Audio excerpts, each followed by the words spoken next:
আইছি। বন্ধুরা দেখুন আসবের একটু অসাধারণ হাস্যকর ফানি ভিডিও। তুমি কি আমাকে মূর্খ ভাবো? আমার সাথে ইংলিশ বলো, আমি ইংলিশ বললে আজ্ঞা দিবা। স্যার ওটা বাইতে হাই রাইছি আর কি পড়াইবেন তাড়াতাড়ি পড়ান।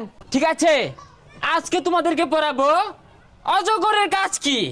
সরয়তে অজগর, আর এই অজগরটি আসছে তেরে। হই যা, এটা ছাতার কথা কই। অজগর তৈরি আইব, অজগর কি হাত পাও আছে? তাহলে সরাইতে আম, এই আমটি আমি খাবো পেরে। স্যার আমের সিজন তো গেছে গা, গাছ তো আম নেন কেমনে বেড়ে খা। তাহলে তোমাদেরকে আজকে ইংলিশ পড়াবো। স্যার তাইলে ইংলিশ পড়ান, বাংলা আমরা সব পাই। ইংরেজি সঠিক উচ্চারণ কিভাবে করতে হয় আমার কাছ থেকে শিখো। এ পি পি এল ই কি হলো বলো তো? স্যার এটা তো